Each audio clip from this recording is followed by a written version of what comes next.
Welcome to our 6-part journey in defining the divine. This is an exploration of Judaism's insight into God. And you know, there's the old joke that a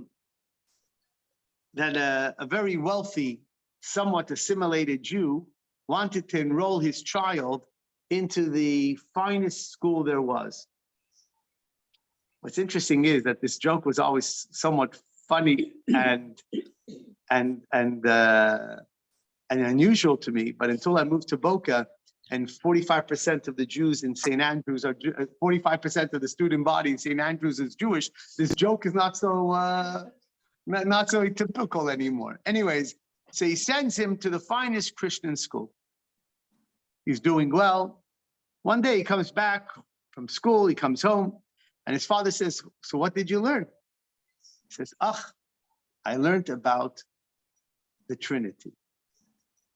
His father says, "Okay." Well, he says, "Listen to me. I don't know what these people are telling you, but we're Jewish.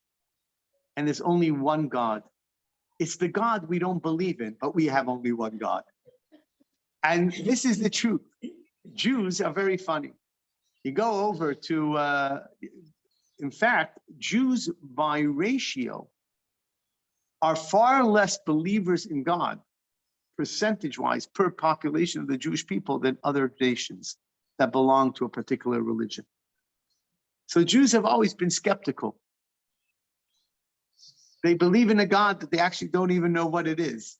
So hopefully through these, we'll become a little bit more knowledgeable about what God is. So we mentioned that Abraham was the first person to really, on his own, begin to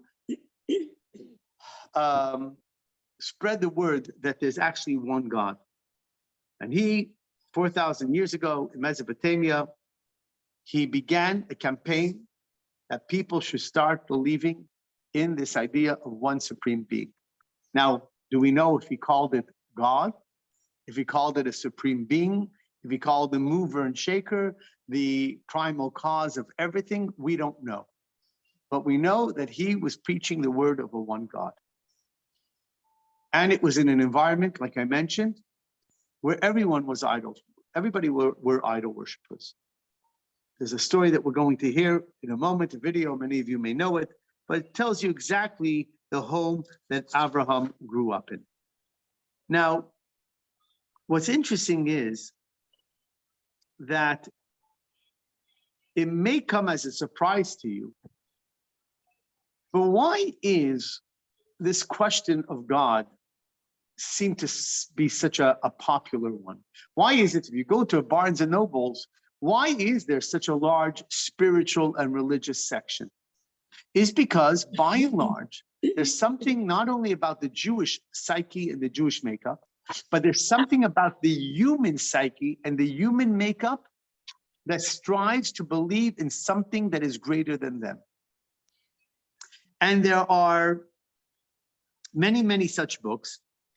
Scientists think they just found the brain's spirituality network, belief and the brain's God spot, a reason to believe.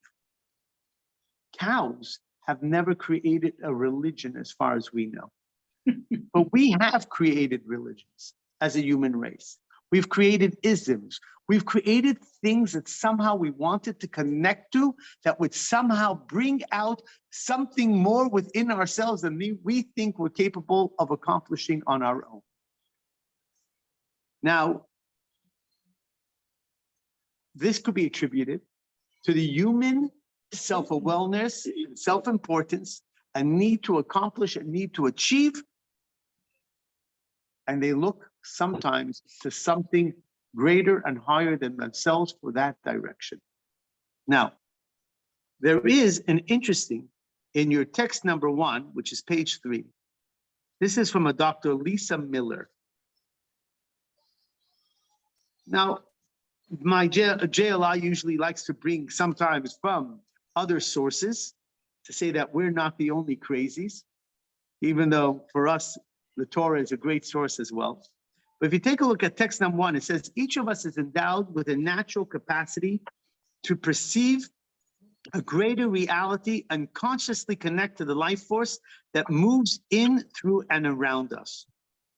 Whether or not we participate in a spiritual practice or adhere to a faith tradition, whether or not we identify as religious or spiritual, our brain has a natural inclination towards and docking station for spiritual awareness.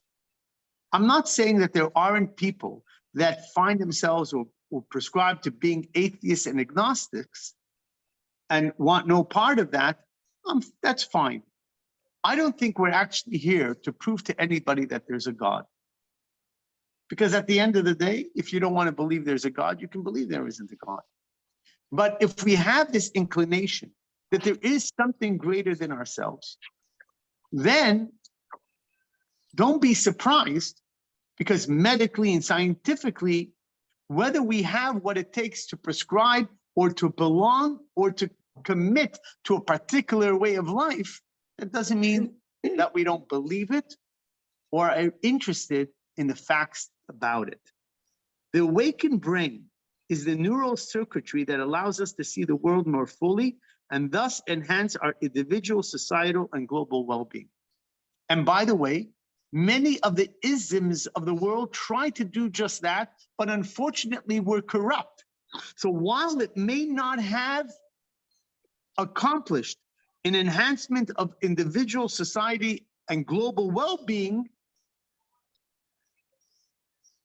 it officially started off with the intention to do that. I didn't set out to study spirituality per se. My discovery of the awakened brain began with a desire to understand human resilience and help people who were struggling. Bit by bit, striking data points and my patient stories of hurt and healing helped me to see the spiritual experience was vital, though overlooked component of healing. So this idea, the medical journal, I forget of which one, but certainly said that they found that practically people that were being prayed for found that they healed better than people that weren't prayed for. So you can say, yeah, when people think that people are praying for them and it's meaningful to them, it gives them a sense of courage and wanting to get better. We know how much a good frame of mind is for us to be able to feel better and to get better. But what they did was the next stage, they didn't tell the people that who were being prayed for that they were being prayed for. And yet they also fared better than the group that wasn't being prayed for. This could be one of many, many studies that, what does it conclude? Does it conclude there's a God? That's not what she's saying. What she is saying is that there's something out there. There's something out there that is beyond ourselves. And again, call it what you want. We'll find out that that's really what Avram was seeking. Because Avram could not accept the status quo, that the world was running as it is. And that's why, if you believe what all these books of psychology and science and medicine are suggesting, it's no wonder that that many of us, well, one should never question why they're seeking. Why they're seeking meaning and order and spirituality, because it's part of the human makeup. Now, the reason for us, while she writes, Dr. Miller, that in no way does it mean that you'll ascribe to a particular religion or way of life. Certainly, according to the mystics, our understanding of God was meant to have an impact and influence on us. And in text number 2, the first Chabad Rebbe, who wrote a book called the Tanya, says that the entirety of human experience and purpose is to gain intimate knowledge of God's glory and majestic splendor, each individual to the extent of their intellectual capacity. God created the world, and listen to this sentence, in order that we may know him. Now, if somebody asks you why did God create the world, there are multiple answers. We're to make this for a dwelling place for him and so on. But the fact of the matter that God says that the world was created in order for us to know him. So to get to know him is to get to know what we want from, what he wants from us. I think that I'd like to go maybe, again, there's going to be multiple answers to this, but why is it important to deepen our understanding of God? And one of the reasons would be, I think, is that, you know, when you meet somebody and you say, I'd like to get to know you. First of all, you might be intrigued. You might also hope that the person has something to offer for you as maybe you have to offer for them. And plus, at the end of the day, the relationship, you hope, may help you develop and evolve into something. It might be a benefit, not a selfish benefit, but a benefit. In the same way, that's why there were so many. And if you just open up the 5 books of Moses, you're not going to find it. But over the last 1,200 years, from the time of the Rambam, Maimonides, the Ramban, Nachmanides, there has been a systematic attempt to try to theorize and to understand God. Why? Because our beliefs and doctrines, which is what you were sort of suggesting, is based upon what? You're saying it much better. No, the beliefs and doctrines that we have are based upon what opinion we're going to have of the very God that's asking from us. Rav Saadia Gaon wrote that we engage in such probes of the principles of our faith for 2 reasons. He writes, first, to intellectually confirm, which we already know, having been informed by God's prophets, but second, to empower ourselves to respond to those who take issue with our beliefs. But it's not only what others have. If you want to strengthen your own belief, your own questions, you have to become more knowledgeable. If you don't know a subject well, anybody can poke holes. But the more that you know about a subject, not only are you going to be careful, not only will you know what to answer others, but also you'll know what to answer yourself. As your faith grows, it grows only in relation to the knowledge that you have of that which you have faith in. You know, a pilot gets onto a plane, he does instrumental checks, you know? So first of all, that's his job. But I imagine that when he finishes all his checking, it gives him a little bit more comfort to fly the plane. Because you do your due diligence. Mm-hmm. And the same thing is with God. Knowledge of God is not necessarily giving us the faith. If you grew up in a family that says we believe in God and that's all you knew, so you may have the faith already.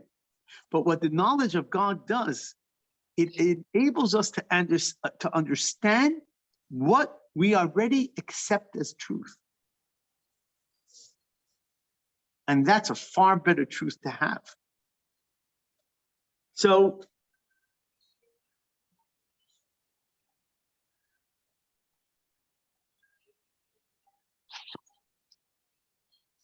and in the words of Hasidus, our objective really is to connect our soul to our body. But the objective also is to connect our soul with our mind. And while faith may come from our soul, the endeavor to speak something greater than ourselves, we want our soul to connect to our mind so our mind understands what our soul is striving for. Our conscious minds and rational thoughts cannot negate what our soul feels, because that would create a split personality. Mm-hmm. One in which there's always a struggle for supremacy between mind and the soul. Faith must resonate in our minds and hearts and not exist despite them. You don't want to survive only on faith of the heart. It's a troubling place to be.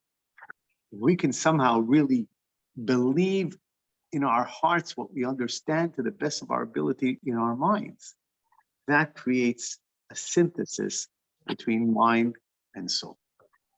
And that's what we're slowly hoping to accomplish. To recap, humans have a need to feel accomplished and achieved. They look to the spiritual realms to meet this need. And this spiritual experience is a vital component of healing. Understanding God to the extent possible is the purpose of our being, which we quoted from the Zohar.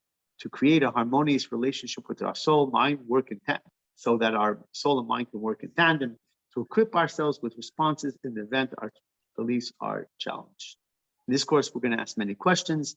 They don't stem from doubt, but from love and respect. We want to know.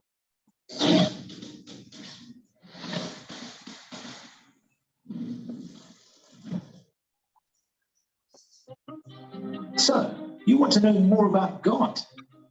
Let's start with your current conception of God. Is he a big, mighty guy in the sky, pulling at the puppet strings of the universe? Does he spend his days golfing with the righteous on lush heaven greens? Is he angry and vengeful, or wise and kind? We all have conceptions of God, picked up along our developing years. But before we delve into secrets of God's being, we need to do some inner household cleaning. You see, thousands of years ago, young Abraham had a similar problem. At the time, people were searching for coherence in a universe that seemed random. So they devised an elaborate system of multiple powers who each were responsible for a different function. If you got the rain god happy, you got more rain. If the sun god was pleased, you got more sun for your crops.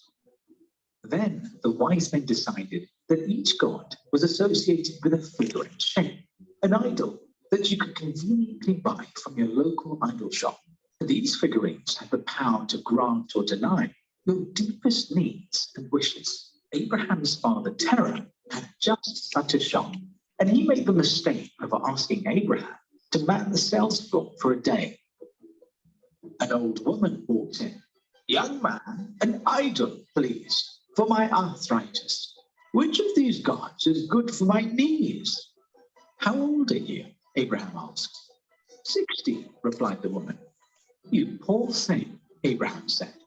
60 years old and bowing down to an object that was made yesterday. Embarrassed, the woman slinked away. Next, a woman came in with a plate filled with fine flour. "Take this, young man, and offer it to the idols." But Abraham had a different idea. He took a club and smashed all the idols. He then put the club in the hand of the largest idol. When Terah came to the store, he was furious. "What have you done to the idols?" "I must be honest with you," Abraham responded. "The woman came with a plate of fine flour and asked me to offer it to them. When I set it before them, one of the idols exclaimed, 'I'm starving. I will eat first.' Another, 'No, I will eat first.' That started a huge fight. What a scene! The largest idol stood up, grabbed that club, and smashed the rest of them. "Are you mocking?"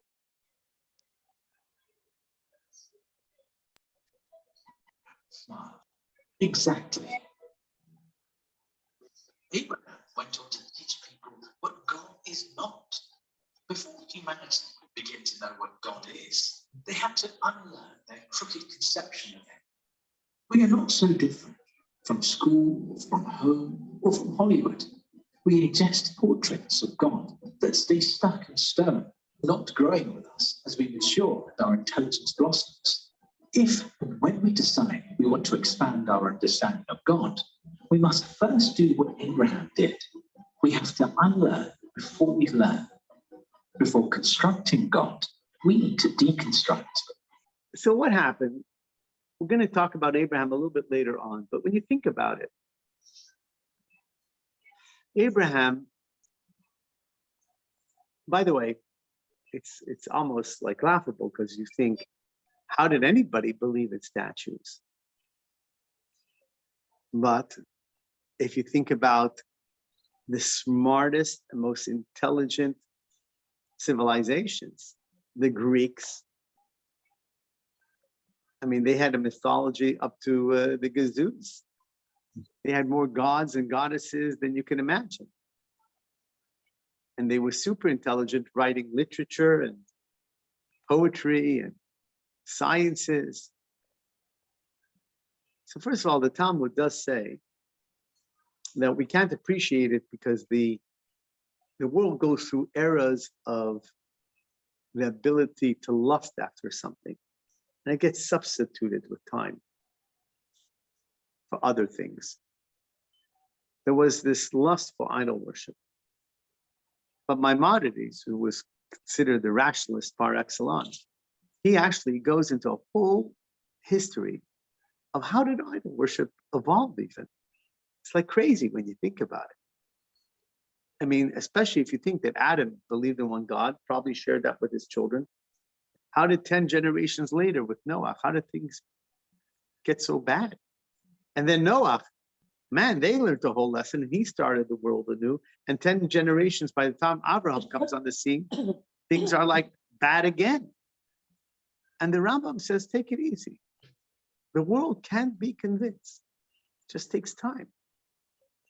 And how did it occur? It didn't happen overnight. The ridiculousness started actually in a way that made perfect sense. Because, you know, when you honor the king's servant, you're honoring the king.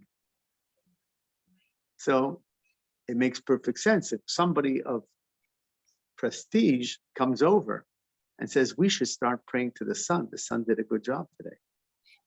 It gets up in the morning, it goes to sleep at night, gets replaced by the moon, provides sun and all the nutrients necessary for our things to grow. And you want to keep the sun happy. You want to keep the moon happy.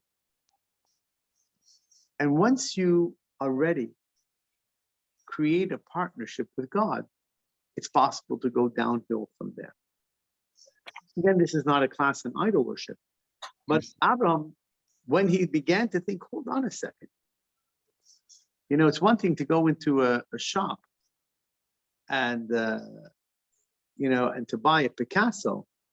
It gets harder, if you don't know what the value is, it gets harder to buy a Picasso when you see him take 30 minutes to make it. You know, hold on a second. Wait. Yeah, but the old joke is it's not the 30 minutes, it's what I spent my lifetime doing. But it's still like, well, hold on. That's all it took you, 30 minutes? Wait. So for Abraham to be growing up in a house where, hold on a second, Papa just made that statue like last night. And it was after like cocktails, you know, it's like, he wasn't, you know, he didn't even do it well. It was like, It was shaker. And yeah, he was shaker. And then he's thinking, what are you doing? And he went through this process thinking to himself, as the Rambam Maimonides talks about, the galgal. I mean, do you have a wheel that keeps turning and nobody's turning it? Like, you have anybody would question that a ball flying through a room didn't have a source of who propelled it or why it was propelled? And you're just thinking, this is crazy. There's got to be something that put this together. And slowly, just like the other great minds, you know, when you think about the Aristotles of the world and the Plato's of the world, they didn't know what did they were thinking minds, curious minds. Abraham was a curious mind. It says, the Medrash tells us from the time he was 3, he was curious. Like, what is going on? You know, when Nimrod, the king of the time, knew that he was a nuisance to his side, because he you know, if he keeps on sharing his opinions, they're not going to think of him as being the king of kings if there's another king. So the Medrash tells us that Abraham tells Nimrod, I'll bow to you and I will serve you. All you need to do is one thing. Tomorrow, have the sun rise in the west and set in the east. That's all you got to do. Now, if you can't do it, then I know it's not you. Who's doing it? I don't know, but it ain't you. And this is how Abraham began to realize, because he was kind, the epitome of kindness. When you have, you know how somebody loses weight on that diet and they always telling all their friends, you got to do this, you got to do that. Well, he thought he just, that had the best thing since sliced bread. They didn't even have sliced bread then. And he started to spread it to everybody. Now, when we talk about God, one of the interesting words that we talk about God is the word kadosh. Kadosh, kadosh, kadosh. Holy, holy, holy. We call God Hakadosh Baruch Hu, the Holy One, blessed is He. What does the word kadosh mean? It means holy. But actually, in Hebrew, kadosh could mean holy, but a harlot is also the same word as kadosh, just with different vocalizations. Dosha. Why? So what am I telling you? That kadosh doesn't mean holy or unholy. It means separated. You have chosen something that separates you from everything else. So when we talk about the word kadosh in reference to God, what are we actually saying? We're actually saying that God is kadosh. He's different than anything else. Take a look at, from Rabbi Yehuda Lau, the Maral of Prague, text number 5. The sages, now kadosh, the sages purposely referred to God as kadosh, the Holy One, because God's truest self is unknowable. It's detached from and beyond every form of physicality, body, or any other existing entity. It is therefore appropriate to refer to God as the Holy One, for the term kadosh is used for an entity that is removed.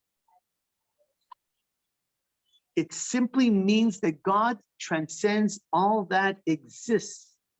They intentionally chose a negative term to refer to God, not because we cannot identify Him. And again, we go back. God is unknowable. So in a way, we have to find out what He's not, and then find out what He is. So HaKadosh Baruch Hu means detached from any other form of. Okay, so here we go. Now,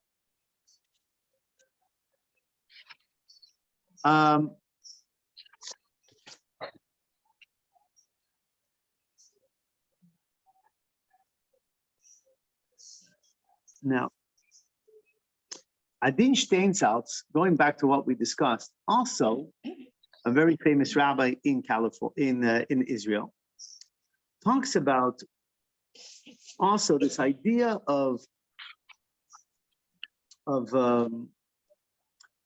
idol worship and so on and so forth, that when the Jews heard God at the 10 Commandments, what did they do 40 days later? You remember? They created the golden calf. Yeah. The question is why? Because when they feared that they were losing Moses, their leader, the human, and you have this in 6b,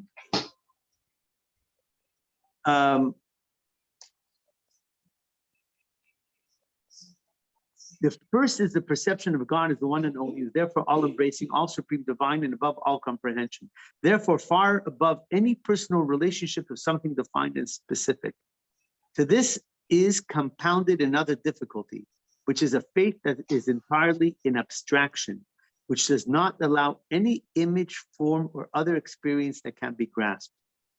Idolatry in all its forms destroys this unity, and it replaces it with others that can all be defined and grasped. Idolatry is an attempt of simple people to give some kind of form of the divine image. which they can then develop a closer, more concrete type of relationship. Go ahead. Can you say that idol is emblematic of a being or a power that is, like you said, all supreme, divine, above all comprehension? The idol is just an emblem or a symbol of a higher power. But that's where mistakes begin to occur. You first see it as a symbol, but then slowly, you can. And that's exactly what happened. You can, with time, see it as having its own power and entity. Well, you could say that the crucifix of Jesus is, a symbol of Christ. And By the way, you bring him up. So let's stick with him for a moment. The Muslims, for instance, they believe that Jesus was a prophet. They see him as a prophet.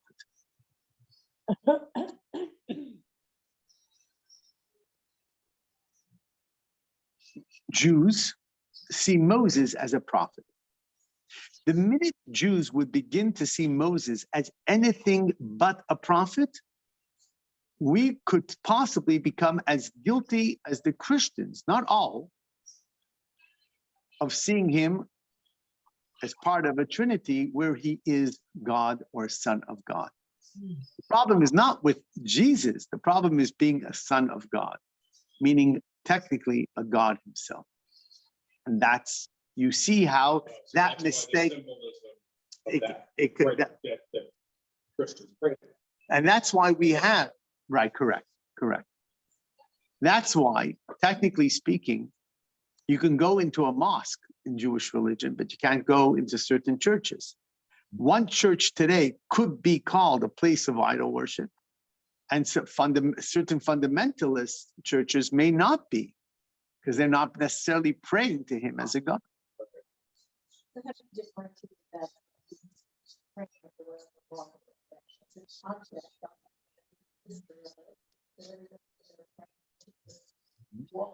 Well, the same question could be asked about going to grave sites of holy, righteous people. Let's say even the late Lubavitcher Rebbe, or when they go to Israel and you go to the cave of the patriarchs and the matriarchs. So it's very clear that all we're doing is praying to them to intercede on our behalf. We are hoping that if they're the people they are, they've got a good seat somewhere. And just in the same way that we would pray at our grandparents, and we would go to, like I would go to my grandmother's grave and say, or now presently to my father's grave, and I daven there. And I would daven and say, Papa, put in a good word for us. Because I know that if a soul feels connected to me, because I feel connected to them, then I know that they would intercede if they could for the benefit of whatever I'm asking. So we're very clear about that. We only go to the wall because it's the closest that we can get to a holy site. We don't pray through the wall. Right. We pray at the wall. Right. For instance, by the way, a lot of people, the putting of the notes in the wall, a lot of people don't necessarily put in notes. That's like just a custom that got after. But for instance, like you have, which is not a question that I'm going to go into now, the imagery upon the ark is actually the biggest question of all. Here we are against such imagery, but there were two cherubim upon the ark that had childlike, face-like imagery. That's a whole different story, if I'm just saying. But I'm bringing out the point that it's a big question because we're in the Holy of Holies. You're bringing in the very thing that we're against. Where? Upon the ark, the Aron Kodesh. There was the cheruvim. Right? You had the two winged figures. There's an opinion that they had little childlike faces, a boy and a girl. Angel-like in their wings being spread, but little faces of childlike faces. Yeah. So, and that's the truth. God, at the end of the day, is an abstraction for us, anyways,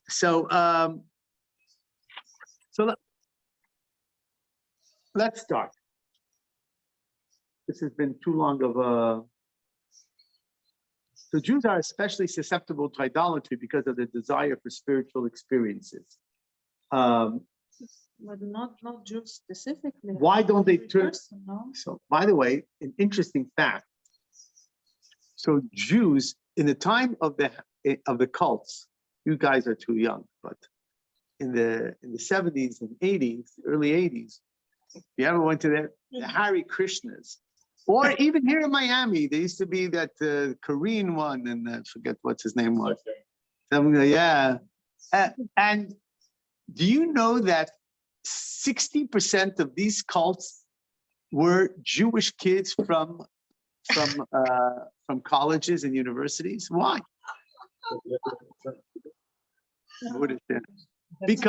Because we're always seeking something. You know, there's a famous story with he's passed away young. Schwartz, he was his name. He was a Chabad rabbi in campus in California, also in the 70s. So he had a table right next to the Jews for Jesus. So he said to him, he said he saw him closing up. He said, "Where are you going?" No, first he asked him, like, what actually, a nice Jewish kid, what's with the Jews for Jesus? He says, they have such beautiful writings. He said, like what? He says, like Daniel and Isaiah. He says, hold on a second. Those are ours, you know? But he realized he grew up never learning it. And he was folding up his stuff. He says, where are you going? He says, I'm going for lunch. He says, no, I'll leave it all man your table for you. Don't worry, you know. But the truth is, you're right. Seekers for something, not happy, and not looking in their own belief system because they went typically through Hebrew school, and it wasn't satisfying for them. So let's talk about our first question for tonight. Where is God? So, where is God? Where do you think, if you would have to answer that question, where is God? Everywhere. By the way, there was a famous rabbi in the 40s, the Kotzker Rebbe, and he was once asked, he asked his students, where's God? They said, everywhere. And he said, no, it's only where you let him in. Good story about it. But where is God? Now, the truth is, if you say everywhere, you have verbiage that backs you up. If you say in your soul, you also have both answers are correct. So let's start off with the Torah tells us. The Torah tells us there are two depictions of God's location. One is in the heavens. We know the Torah tells us, Hashkifa, this is actually taken from text 7, Hashkifa me'on kodshecha min hashamayim uvarech es amcha Yisrael. Heavens. Gaze down from the heavens, your holy dwelling place, and bless your people. Shamayim. You know what you call somebody who fears God? Yirei Shamayim, a fearer of heaven. You know what you call God in Yiddish? Oberster. What's Oberster? A little German there. Ster, the ones above. So we all, in our Jewish tradition, we have this reference of God being up in the heavens. That's one. The other one, to support those that said everywhere, we have in text number 8, where we say, Kadosh, Kadosh, Kadosh, Hashem Tzivaot, Meloch ha'aretz kivodo. The entire world is filled with his glory. In case you think that God is only in heaven, you got it all wrong. God is everywhere. So which one is it? Or is it both? And if you say God is everywhere, why do you have to say God is in heaven? Everywhere. Why does that exclude the heavens? Does it? No. Not, It doesn't, right? No. I would say no. Yeah. it ever is there. Now, so I'm not going to answer why we need both, because the truth of the matter is, there is a poetic license in there. But the primary real answer is that God is everywhere. But the truth of the matter is that both of those statements Correct. are good as long as we use them in the context that they are. We're trying to tell you that God is up there, God is everywhere. But if you want to talk about the absolute definition of where God is, they both fall short. Why do they fall short? Because if you really want to philosophically think about what you're saying, you say God is everywhere. What comes first when you say God is everywhere? It doesn't matter. If I say that God's presence can be felt everywhere, what actually comes first, God or everywhere? The premise is that there's a God. No. If I tell you, Barry is here in this room, what came first, Barry or the room? No. I don't mean chronologically. You could have been born before the room. But technically, if I'm saying that that if you're in the room, what is first, the room or you? The room is here before Gary. When I say Barry is in the room is here before Barry. Barry comes into the room. When I say, by the way, God is everywhere. Oh, you know how great God is? Oh, there is an everywhere, but God is everywhere.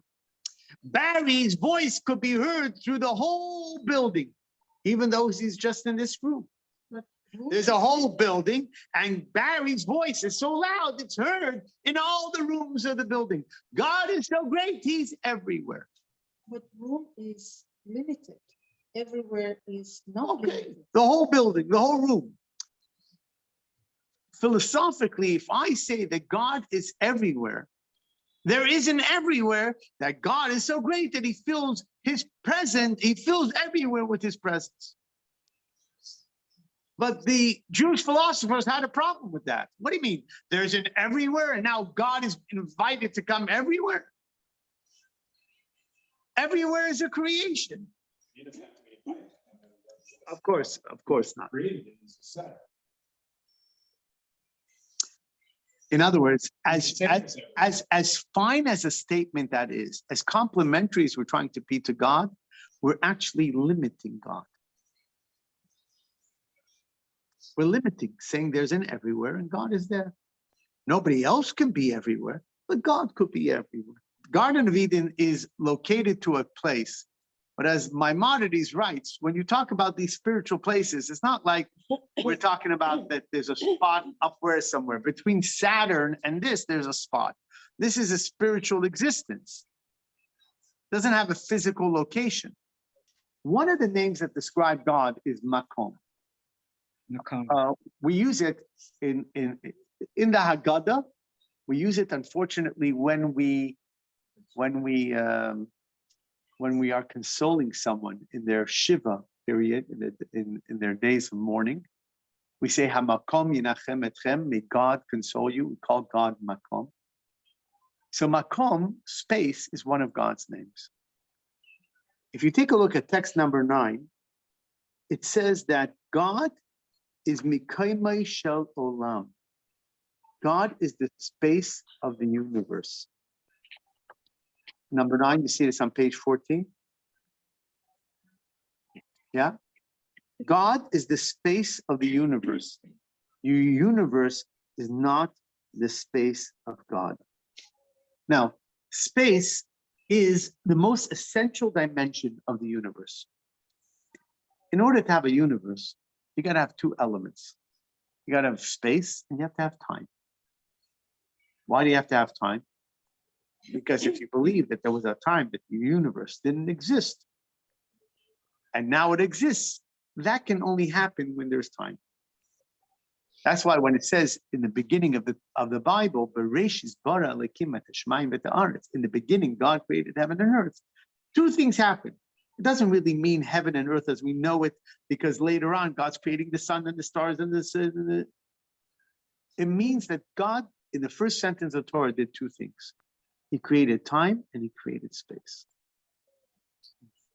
Time you need, because if something didn't exist and it now exists, that can only be true in a frame of time. Then God goes ahead and creates space. Without space, you can't have a universe. And by the way, what you said is true. If I was to ask any of you, can you envision no space? Or can you envision no world? You know what most of us do automatically? Close our eyes. What does darkness have to do with non-existence? Of course, because the perception is physical. Yeah, because in movies they have darkness when it's out there, you don't see anything. So darkness is just our human conditioning of, oh, nothing exists. What does that look like? So when there's a dark space, that means that would be reflective of no universe. Well, I hate to break it to you. Darkness is a creation. God said that there be light. The day was light, and the darkness he called night and night. So, but again, we only can perceive things through our own conditioning, which is part of our creation. So space is the most essential dimension of the universe. Without space, nothing as we know it could exist. If you didn't have space, a table couldn't exist because table needs to take up space. We take up space. Everything takes up space. So the Medrash says, there isn't space and God finds himself in that space, because space itself is a creation. But rather, God is the space of the world. God is what holds the world and enables it to exist. God is the one holding the world, holding in its existence in his space. Not there is a space and God comes to visit. God is that space. When God decides that there's no space, there's no space. That doesn't mean that God stops being. So for instance, if I decided to stand in this room and slowly somebody demolished the entire room around me, and 3 hours later they say, you're no longer standing in the room. That's true. But I'm still standing. If somebody came and I was in a movable home and they took the home away with me, that would mean God is in the world. Take away the world, but God disappears. The world is God, not God. Rather, I'm saying that God is the world. So we are within him. What? We are within him. That's correct. So if you had to say,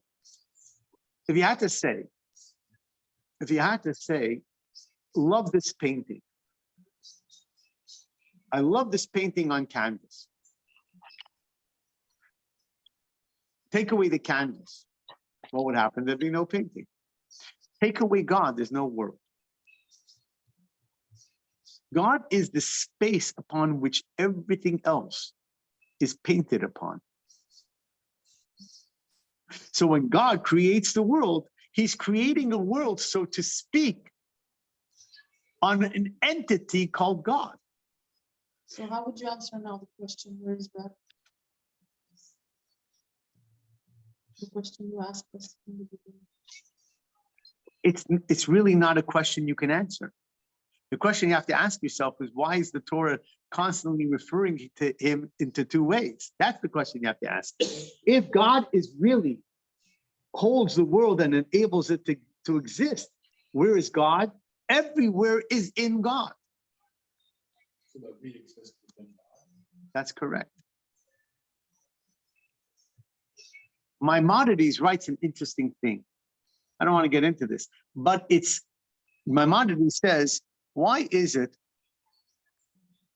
Why is it that God knows everything? I don't want to go into the idea. Because we're going to talk about how is it that God knows it? When somebody asks you, how do you know you're not feeling well? Because my head hurts. How do you know, that you ate something bad? Because my stomach hurts. Nobody would question, how come you know what's happening with yourself? The world is God. The idea that God knows what's going on in the world is ridiculous. If you know what's going on within yourself, you know what's going on in the world. The entire world is God. It's almost like you're saying, oh, you're home? Yeah, I live here. Oh, but in that case, you can always leave your house. But let's say somebody said, oh, you're home? You're here? Yeah, I live here. Oh, God is here too? Yeah, because it is God. Everything is God.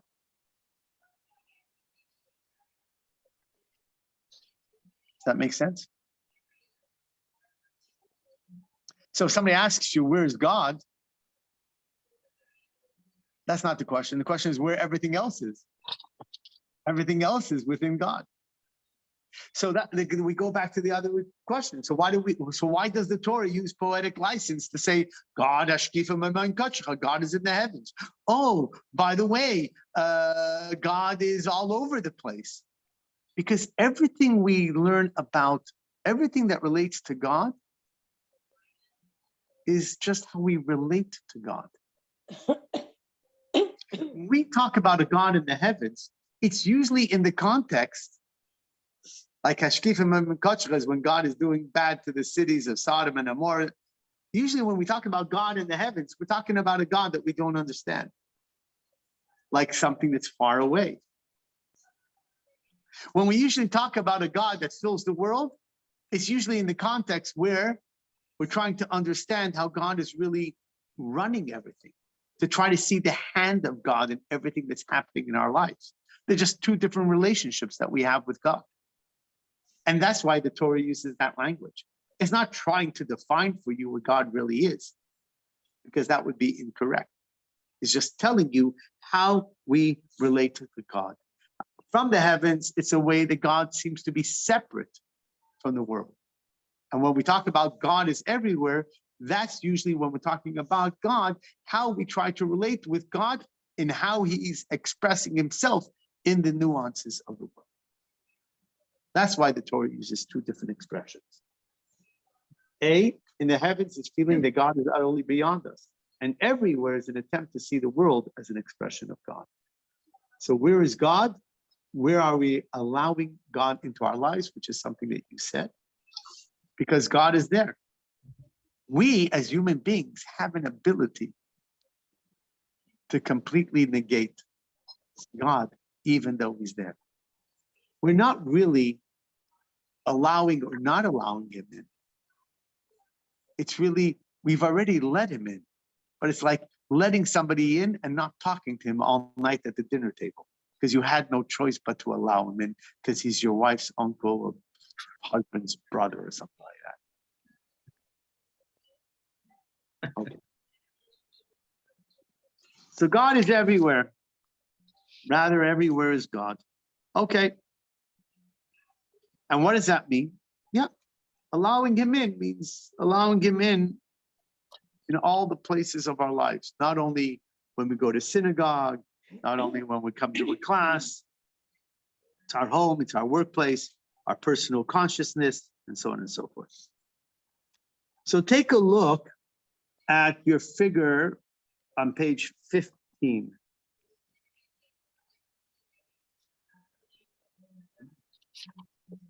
You get to read, Mara. Yeah. God's location above in the heavens. Above in the heavens, God is utterly transcendent and beyond us. Yeah.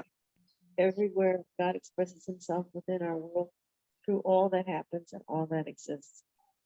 everywhere is within God. This is the deepest reality. God is not contained in everywhere. He contains everywhere. Whereas he allowed, God's presence needs to be felt in our own lives. Okay.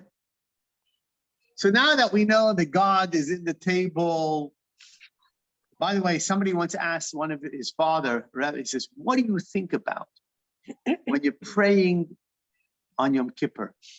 I'm just thinking about, the supernal beings and the angels and God's creations and the heavenly worlds and he said, I'm thinking about the table. What's the difference between the table and some angel, fluttering angel? This is God too. Without God, it wouldn't exist. Anyway. Okay. How did God come to be? And don't tell me it was your Anselm. Okay. In general,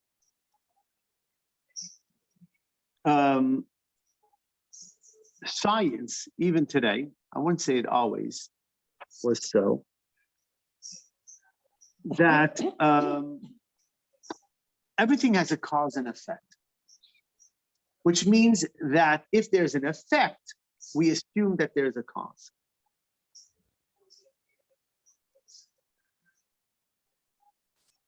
And this is what we call the cosmological argument, the first cause argument, that everything that is because something caused it to happen. Now, what does that mean? So, independent of whether you believe in a divine design, whether you want to believe in evolution, in Darwin's theory, in the Big Bang, things cause other things to happen. Now, the truth is that when you go back, even with the theory of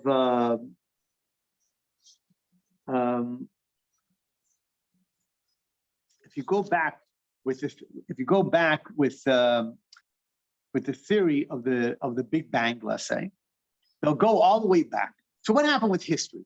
We go back to, let's say, point B.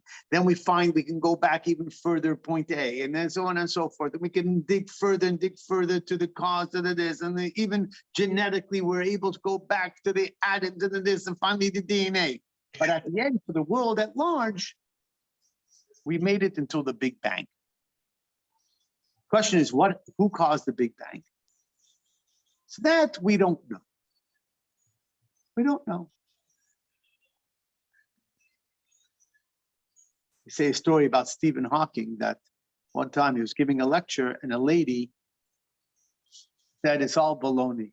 An old lady. He said, what do you mean? He said, the world is flat and it's like a flat plate that's lying on a big turtle's shell. So he said, so what is the turtle sitting on? She said, another turtle that's bigger. So he said, what's that turtle sitting on? She said, no, Stephen Hawking. It's turtles all the way down. But at some point, it can't be turtles all the way down. Where's the first turtle? So what happened? Who caused the Big Bang? So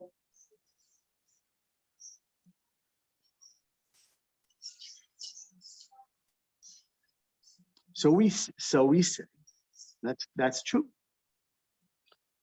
Everything that needed something else to cause it to happen is not really what we would call amitat himotzoi, in the words of Maimonides. Something that is in absolute existence. Because if you needed something to cause you to happen, then you're not in absolute existence. somebody mentioned, if you have a beginning, then you'll probably have an end.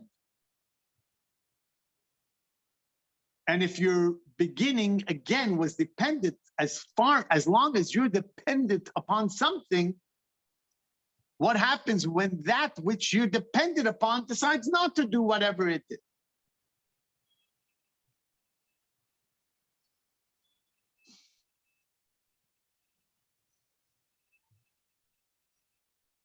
And by the way, I'm really starting at step number 2 because I'm trying to describe what God is. And like I told you at the beginning, I'm not here to prove the existence of God. Although I would say the same thing I said at the beginning of the class, that I do believe that it should not be reliant on faith alone, that we just believe there is a God.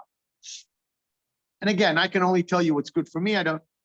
For me, if I wanted to go through that same Abraham journey, I would say that it doesn't, as much as science wants me to believe that an eye can evolve through thousands and thousands of trials and mistakes and trying to fix itself because of an environment, I don't know. You open up a science journal that tells you how that eye functions and takes the pictures, and to me, it's an impossible. To me, the entire cosmic existence, to me, it just doesn't make sense. To me, that you have a mouth that opens, that allows food, that goes down a pipe and gets digested, and what gets refused, and what gets burnt, it just doesn't make sense to me. Wait, so you don't believe in evolution at all? That's what you said. Any kind. There's evolution of being a bad cook to a good cook. I mean, there's No, evolution. no, I don't mean. It's a separate discussion, but the answer is no.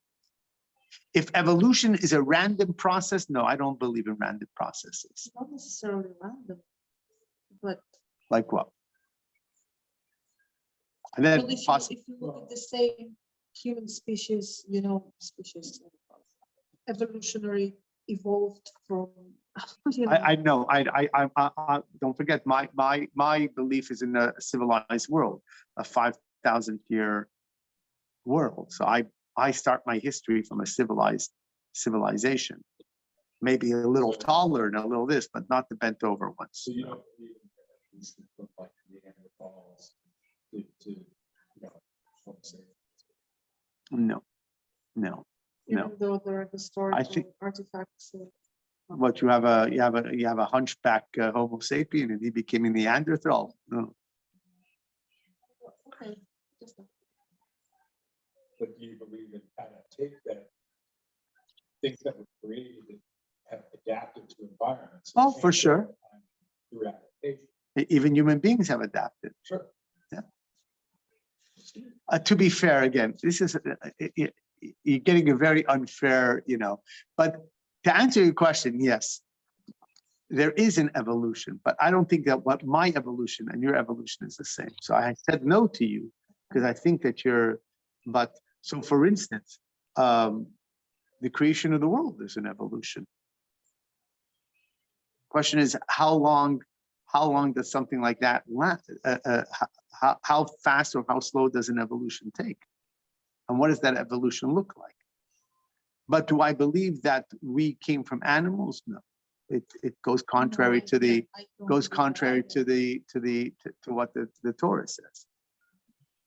So to say that, so to me, when I look around the world, to me, it just breathes and screams a God. And to me, that's all.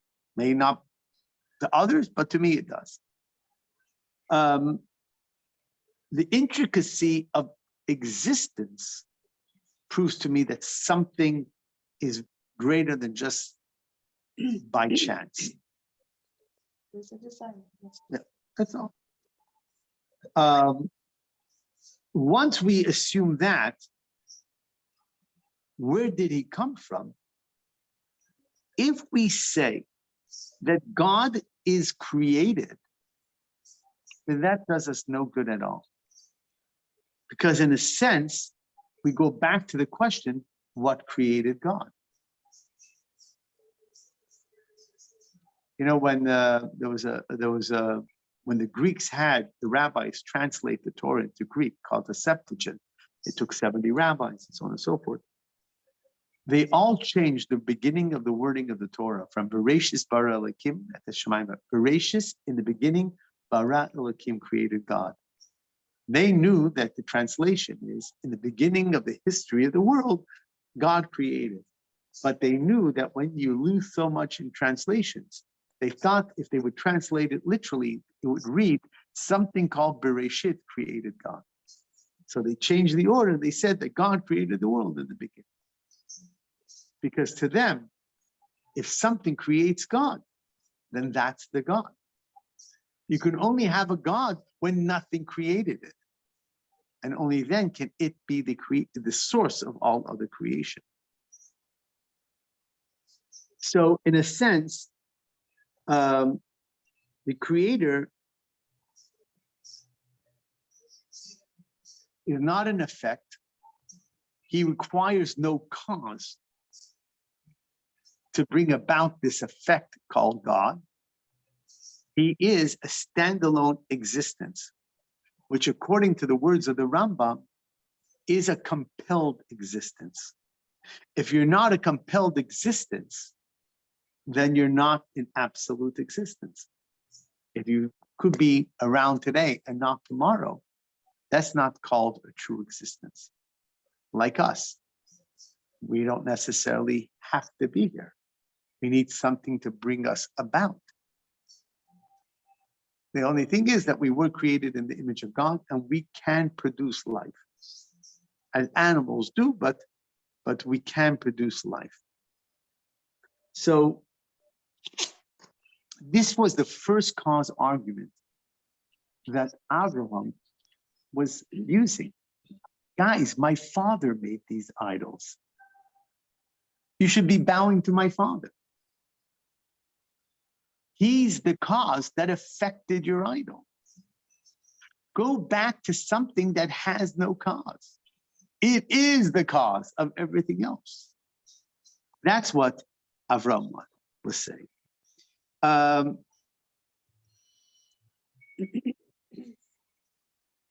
Let's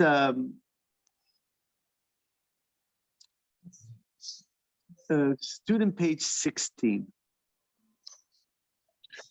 I told the girl I was teaching, I was sharing something with the closest that we can understand maybe. If I told you, by the way, who created this phone? You'd say somebody created it, somebody invented it. If I asked you, who invented 2 + 2? What would you say? You're thinking of a mathematician? No, nobody needed to create 2 + 2 or invent 2 + 2. Once the world, that's correct. Once the world came into existence, they discovered 2 + 2 as an empirical fact. That's the closest to us saying, oh, something was just there. It didn't have to be made.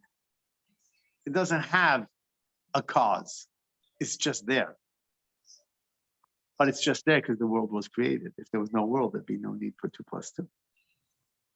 So would you do us the pleasure of reading figure 1-3?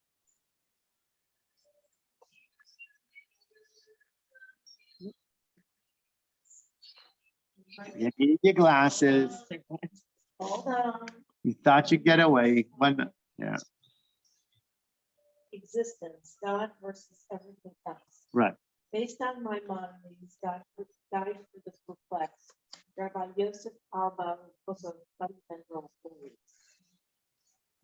So everything is an entity that exists, and God is an existence unlike any other form of existence.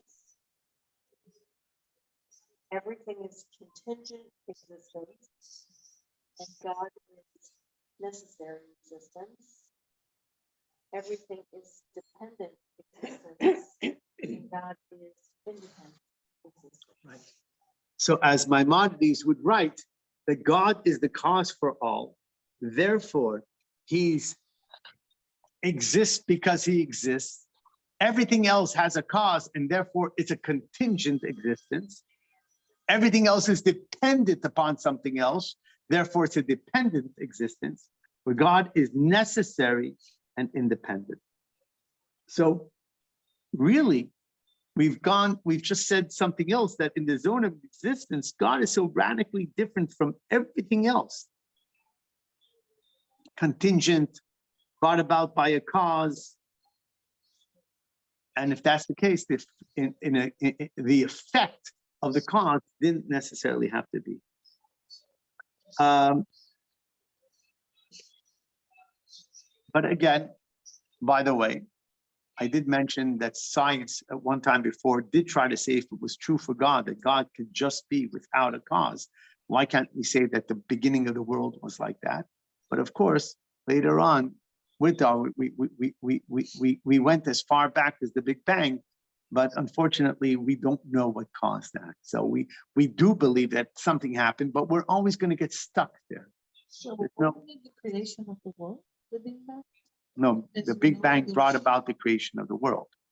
But what brought about the gases? What brought about the conflict? What created the Big Bang? Maybe that's what that was. The No, but I'm way that saying, God but created science the world. wants to find a logical response to that. So where did that come from? Again, it's hard to find out where something came from. You know, if in the world that you live in, it has to have a cause. Well, there was matter and energy. But where did the matter and energy come from? So here we go. We say God is a necessary existence that must be, therefore has no cause. I am the creator of the world. I am all powerful. I am, and so on. And very interesting, when Moses asks God, tell me, if they ask me your name, tell me what your name is. Superman. No. Eke asher eke. I am the existing being that is the existing being. You have nothing else to share with me, to share with the people? What he didn't appreciate, or maybe he did appreciate at the end, was that God was sharing with him the best name. You know what I am? I'm existence. That's all.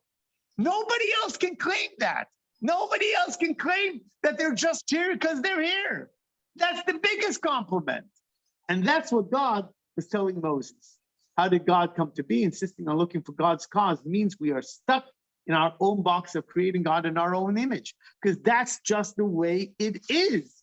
It's hard for us to fathom something without a cause because we're not conditioned like that. Everything has to come from somewhere. But this course is we're supposed to know more than we think we're not supposed to know. We're supposed to know more than that which we think we're not supposed to know. Now, next question. So far, where is God? What is God? And is God, I'm going to finish in 5 minutes, less than 5. Is God a he, a she, or a they? Wow, this discussion became much more relevant today. But, well, I'm saying just, so when we say yes, God is non-binary. Now, the truth is, you're going to say no. What does that even mean? Look how many times God is referred in a male. By the way, in Hebrew, everything, nouns, pronouns, everything is male or female gender. It's just the way the language is. It's not unique to Hebrew. There are many more languages like French and so on, so that have it much more than English has it. But that puts everything into a male or female gender. Now, because the hour is late, you can see that in your figure 1.4, there's so many Shekhinah. The word Shekhinah means divine presence, right? Shekhinah, you always hear the word Shekhinah is female. So I can go on to prove to you that so many times it's both. But I will admit that that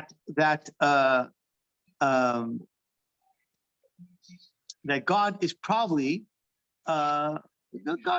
referred many times in the male masculine Hebrew form, and the question is why, even though male and female both terms are used, God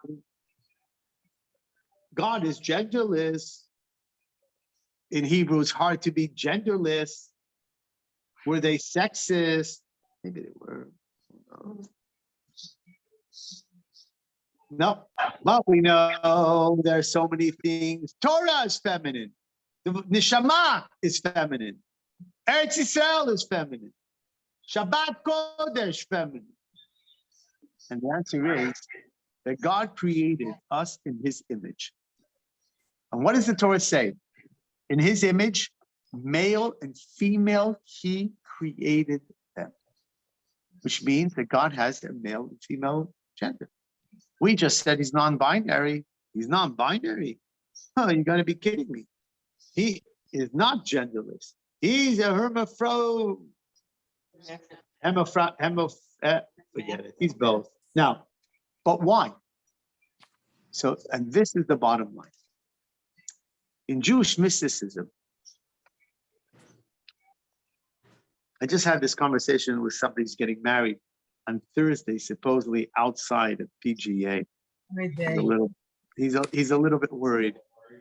A little bit worried. PGA in a hotel in PGA. Supposed to be as the sun is setting. So I just had this conversation with him. Because I said that in Jewish mysticism, the male, the Zachar, is given the description as being the giver, the female as the receiver. I want you to know that that doesn't mean that the female is not a giver, and doesn't mean that the male is a receiver. What Torah and Jewish mysticism tries to do is say that generally speaking, we can see from a certain makeup that the male and female represent certain movements in spirituality, in practical application, and so on and so forth. We see primarily that the Torah describes the male and the female in a union, that the male, when it comes to providing the next generation, the male is the giver, and the female is the recipient. If that's the case, when we describe the relationship between the Jewish people and God, God is the giver. He gave us the Torah. He gave us his mitzvot, his will, his desire, and we are the recipient. Therefore, throughout the Torah, God is considered the groom, and we are considered the bride. It's also true that God, based upon his names, manifests himself in different modalities. That means it can be sometimes male, it can be sometimes female. Therefore, when we refer to God as Shekhinah, presence in the female, it's describing a particular mode of God that's reflecting more of receivership than it is giver. If you find that God is being called in the male version, then it's God being, which probably is the case more than that, as the giver and not the receiver. What does all this mean? It means that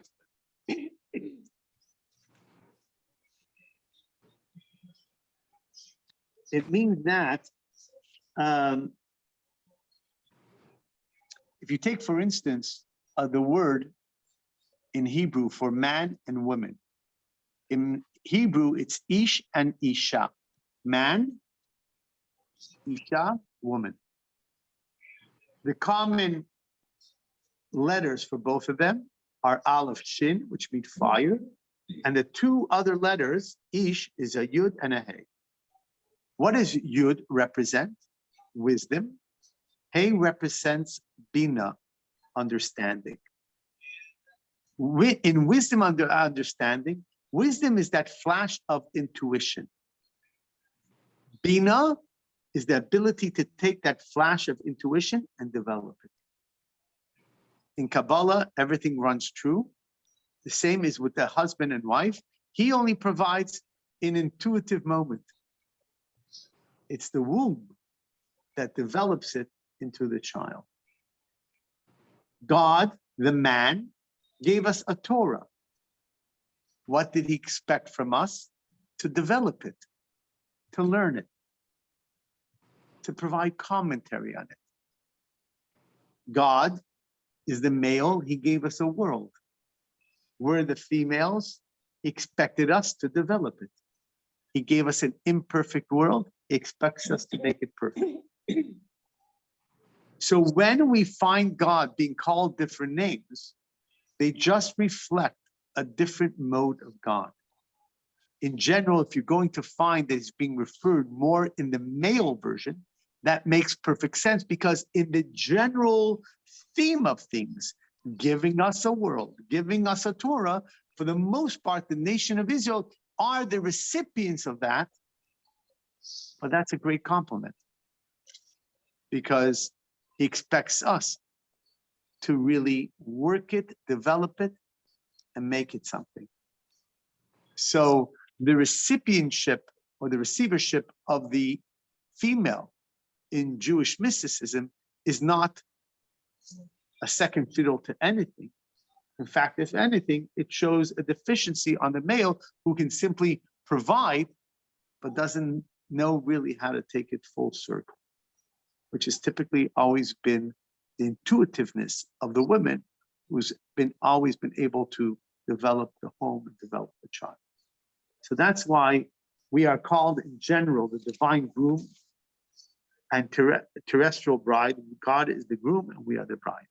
So in all of these things, being the fact that God is a male, we're a female, and that it's always compared to a marriage, is always one more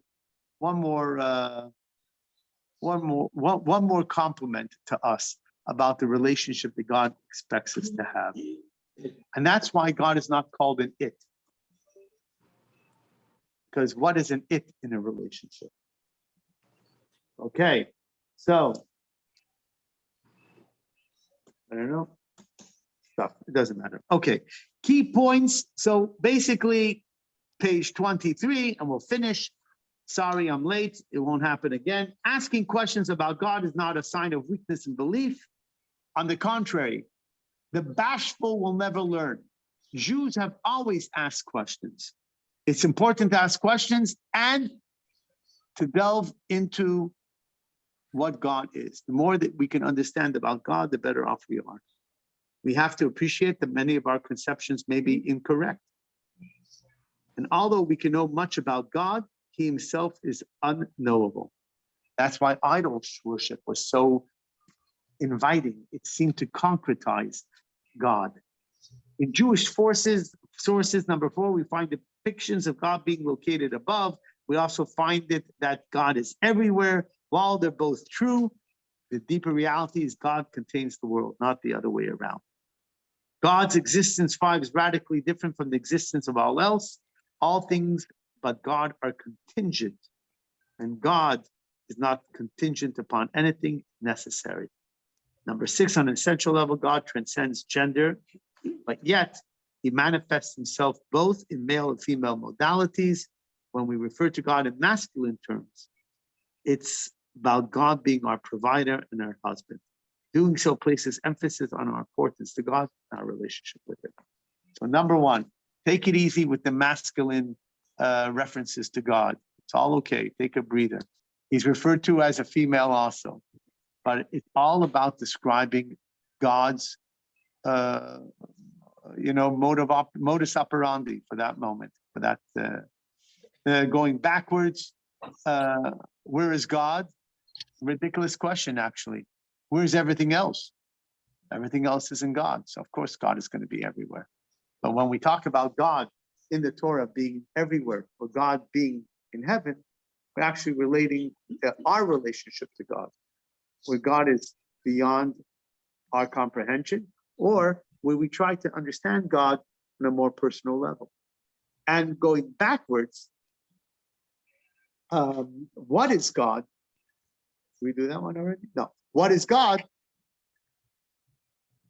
Where is God? Gender God. And what is God? That question is also, God is the cause of all existence. And he's, or actually, that was the question of where did God come from? And God didn't come from anywhere. If he did, he would not be God. That's not our definition of God.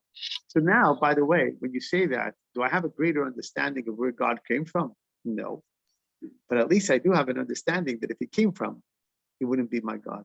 You know, Rabbi Levi Yitzchak, I'll end this. Rabbi Levi Yitzchak of Berditchev, a famous rabbi 200 years ago, used to always find the best in all Jews. A guy came to him and said, you know, this God, I don't believe in him. And Rabbi Levi says, I think we have a lot in common, because the God you just described, I don't believe in him either. So we have to first describe a God that we believe or don't believe in, because obviously the God of our youth should not be the God of our adulthood. And hopefully the God of our next year will be different than the God of last year, as we can grow in our understanding. It doesn't mean that we'll always be without questions. My gosh, God created a world in everything that we've learned about God still has us asking questions that really challenges our belief in him. Not our belief in whether he exists or not. That would be the easy way out if there's no God. But if we believe that he exists and expect certain things, that's what makes it all more difficult. You know, there's a story that Elie Wiesel was once asked. He said, you know, could you explain the Holocaust to me? So he said, even if I could, I wouldn't.